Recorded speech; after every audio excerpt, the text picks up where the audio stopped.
2024 সালে যে সমস্ত স্টুডেন্টরা মাধ্যমিক পাস করেছো এবং যারা ক্লাস 11 থেকে 12 ক্লাসে উঠেছো তোমাদের পক্ষে কিন্তু একটা বিশাল সুখবর আছে।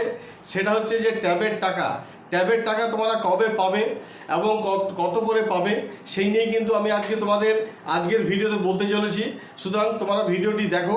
যারা ক্লাস 10 পাস করে যারা ধরো 11-এ উঠেছো এবং যারা 11 পাস করে 12-এ উঠেছো, তোমাদের পক্ষে কিন্তু এই ভিডিওটি খুবই গুরুত্বপূর্ণ হতে চলেছে।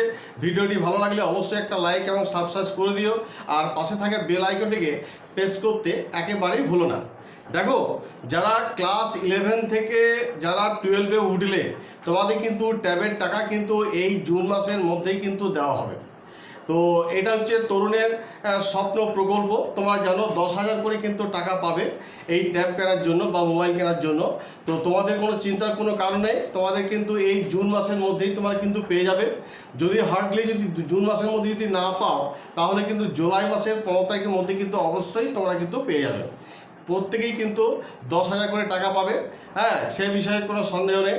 এবং অনেকেই কিন্তু আমাকে কমেন্ট সেকশনে কমেন্ট করছিলেন, স্যার আমরা ট্যাবের টাকা কবে পাবো। দেখো, আগে তোমাদের ট্যাবের টাকা তো বিগত বছর ধরে তো ক্লাস 12-এ তো এই 10,000 করে টাকা দেওয়া হতো। তো সেই জন্য তোমরা ক্লাস 12-এ উঠেছো যারা, তোমরা কিন্তু এই বছর জুন মাসের মধ্যে পেয়ে যাবে। আর একটা হচ্ছে যে যারা ধরো মাধ্যমিক পাস করে ক্লাস 11-এ উঠে গেলে তোমরাও কিন্তু ট্যাবের টাকা পাবে। তার কারণ বিগত বছর আমরা দেখেছি ক্লাস 12-এ কিন্তু ট্যাবের টাকা দেওয়া হতো, কিন্তু এই বছর থেকে কিন্তু ক্লাস 11 থেকে কিন্তু ট্যাবের টাকা দেওয়া হচ্ছে। সেই জন্য যে সমস্ত ছাত্রছাত্রীরা ক্লাস 11-এ উঠেছো, তোমাদেরও কোনো চিন্তার কোনো কারণ নাই, তোমরা কিন্তু ট্যাবের টাকা পাবে। কিন্তু ক্লাস 12 যারা এখন উঠেছো তোমরা আগে পাবে, কারণ এই জুন মাসের মধ্যে তারা পেয়ে যাবে। আর তোমাদের কিন্তু ট্যাবের টাকা পেতে একটু দেরি হবে। তার কারণ হচ্ছে তোমাদের যে রেজিস্ট্রেশন প্রক্রিয়া এই জুন মাসের মধ্যে কিন্তু শেষ হয়ে যাবে।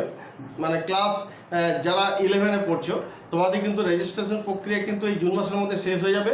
এবং জুন মাসের মধ্যে রেজিস্ট্রেশন প্রক্রিয়া শেষ হয়ে যাওয়ার পর তারপর মোটামুটি তোমরা ধরে নাও পুজোর আগে কিংবা পুজোর পরে তোমরা কিন্তু 10,000 করে টাকা প্রত্যেকে কিন্তু ট্যাবের টাকা পাবে। তো আর আরেকটা ব্যাপার হচ্ছে যে এই ট্যাবের টাকা পেতে গেলে কিন্তু তোমাদের কী করতে হবে না, স্কুলে কিন্তু একটা ফর্ম ফিল আপ করতে হবে। সেই ফর্ম ফিল আপের সময় কিন্তু তোমাদের প্রত্যেকে কিন্তু যে ডকুমেন্টসগুলো লাগবে সেই ডকুমেন্টসগুলো কিন্তু তোমাদের ঠিকঠাক থাকা চাই। তার কারণ হচ্ছে তোমাদের যে মার্কশিট রয়েছে বা অ্যাডমিট কার্ড রয়েছে, যেমন নামটি আছে, যেমন নামের যেমন বানানটি আছে, ঠিক তেমন আধার কার্ডটি কিন্তু লাগবে। আধার কার্ডে যেন ঠিক সেই রকম যেন নামের বানানটা অবশ্যই যেন থাকে। তাছাড়া তোমরা যে 10,000 করে টাকা পাবে সেই টাকা তো তোমাদের তো ব্যাংক অ্যাকাউন্টে পাঠানো হবে। সেই জন্য প্রত্যেকটা ছাত্রছাত্রীর পক্ষে কিন্তু নিজের নামে কিন্তু একটা করে ব্যাংক অ্যাকাউন্টে কিন্তু বই থাকতে হবে। যাদের নিজের নামে অ্যাকাউন্ট বই আছে, সেই ব্যাংকের অ্যাকাউন্ট বই আছে ঠিক কথা, কিন্তু তোমাদের কিন্তু একটু নজর রাখতে হবে যেন বইটা যেন ল্যাপস অবস্থায় যেন না পড়ে যায়। কারণ যদি যখন তুমি ব্যাংক অ্যাকাউন্টে যখন নাম্বারটা দেবে, হ্যাঁ, IFSC কোড নাম্বার দেবে, ব্রাঞ্চে নাম্বারটা দেবে, তো ফর্ম ফিল আপের সময় কিন্তু সমস্ত কিছু তোমাদের কিন্তু লিখতে হবে। ক্লাস 12 এবং ক্লাস 11 উভয় পক্ষকে বলছি।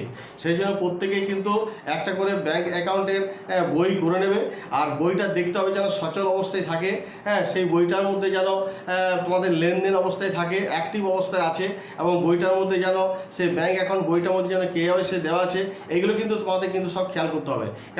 কারণ যদি বইটা যদি ঠিক মতো যদি না থাকে, বইটা যদি ল্যাপস অবস্থায় পড়ে থাকে, তাহলে কিন্তু তোমাদের টাকা কিন্তু ঢুকবে না। অনেকবার কিন্তু আমাদেরকে কমেন্ট সেকশানে বিগত বছর অনেকে কমেন্ট সেকশানে কমেন্ট করে জানিয়েছে, স্যার আমরা কিন্তু ট্যাবের টাকা কিন্তু এখনও কিন্তু পেলাম না। কিন্তু ওই যে তাদের কিছু ভুলভ্রান্তি ছিল, সেই জন্য তোমরা দেখে নেবে নিজের নাম, বাবার নাম, তোমাদের ডেট অফ বার্থ, এগুলো কিন্তু সব ঠিকঠাক করে কিন্তু ফর্ম ফিল আপে লিখতে হবে। যদি সব কিছু ঠিকঠাক লিখতে পারো এবং ব্যাংক অ্যাকাউন্ট যদি তোমাদের যদি ঠিক থাকে, তোমরা কিন্তু অবশ্যই কিন্তু ট্যাবের টাকা একদম 100% তোমরা কিন্তু পেয়ে যাচ্ছ 10,000 করে। তাহলে বোঝা গেল যে যারা ক্লাস 12-এ পড়ছো তোমাদের এই জুন মাসের মধ্যে তোমাদের ট্যাবের টাকা দেওয়া হচ্ছে। আর যদি জুন মাসের মধ্যে না হয় তাহলে জুলাই 15 তারিখের মধ্যে অবশ্যই পাবে। আর যারা ধরো ক্লাস 11-এ পড়েছো তোমাদের তো রেজিস্ট্রেশন প্রক্রিয়া চলছে, এই জুন মাসের মধ্যে প্রক্রিয়াটা শেষ হবে, তারপরেই কিন্তু তোমাদের এই ট্যাবের টাকা দেওয়া হবে 10,000 করে। তবে সাধারণত তোমাদের একটু দেরি হবে, ওই হয় পুজোর আগে পেতে পারো কিংবা পুজোর পর, তবুও একটা মাস হিসেবে যদি আমার বলি সেপ্টেম্বর অক্টোবর মাস নাগাদ তোমার কিন্তু পেয়ে যাবে। যাই হোক, এই ছিল তোমাদের একটা খুশির খবর, ক্লাস 12 এবং 11-এ তোমার ট্যাবের টাকা কবে পেতে চলেছো। তো যাই হোক, এই নিউজটা শুনে তোমাদের কেমন অনুভূতি লাগলো, কেমন লাগলো তার কিন্তু আমাকে কমেন্ট সেকশনে কমেন্ট করে জানাবে। এই বলে আমি আমার ভিডিওটি শেষ করছি। তোমরা সকলে ভালো থাকো, ধন্যবাদ।